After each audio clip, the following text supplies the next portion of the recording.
All right, week 3, here we are. So the first 2 weeks were progressive, right? The workout repeated the second week, and this week it's a completely new workout. So it'll be fun. And what we're going to start out with is a split squat workout. And split squats, you do all the reps on one side, and then you're going to do them on the other side, and then it's going to be a descending rep scheme. And then we're going to get into a little bit longer of a conditioning. It's kind of hybrid conditioning, hybrid strength workout. So what we got first is a split squat. So Zach's going to show us how to get set up here.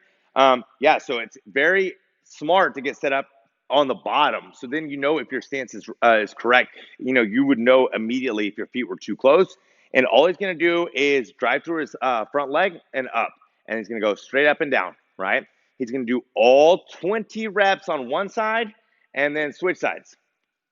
So while he's doing them on the second side, the first side is kind of resting, right? As soon as he gets done with 20 on this side, he's going to try to go back to the first side for 15, right?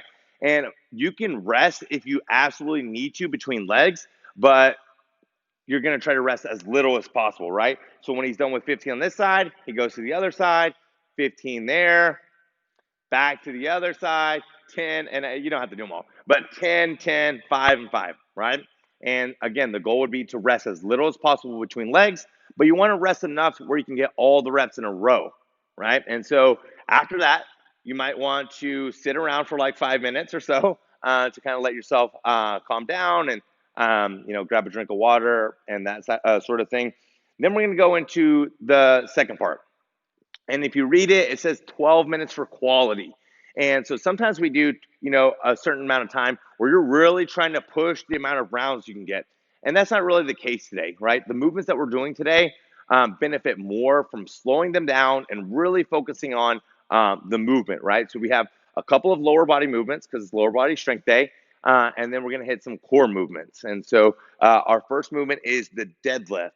And so, the deadlift and the squat go very well together, but they're very distinctly different. And so Zach's going to show us the deadlift here. Notice he has his feet in a little bit closer than he would if he was in the squat. So then he's going to unlock his knees, push his butt back, and come over. And then just standing up. Yep.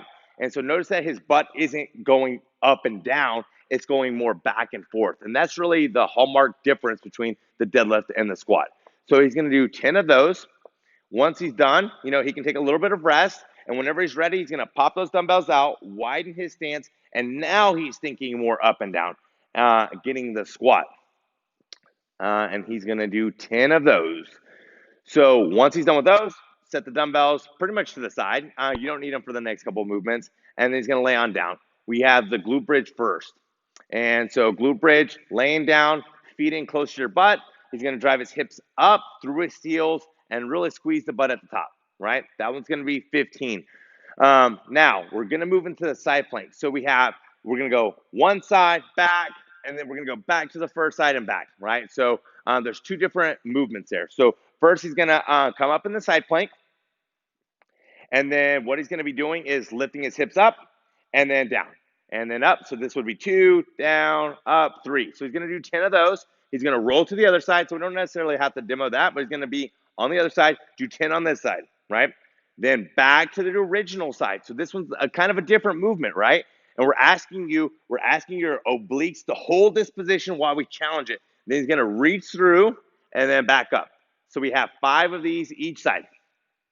And then our last movement is going to be the V-up. And so we have a couple of variations of this because we have some easier ones and then we have some really hard ones, right? And I think we're going to start with the harder variation, which is both feet coming up at the same time and then you kind of meeting in the middle. Yep. So he's going to be doing 10 of those. If that's a little bit too hard, right, you can give it a try. Worst case scenario, you just kind of lay there. And so our other variation is one leg at a time. And this stability of having the leg on the ground really helps a lot of people. So just one arm, one leg at a time. Yeah, and you'd still do 10. So you just do 5 each side.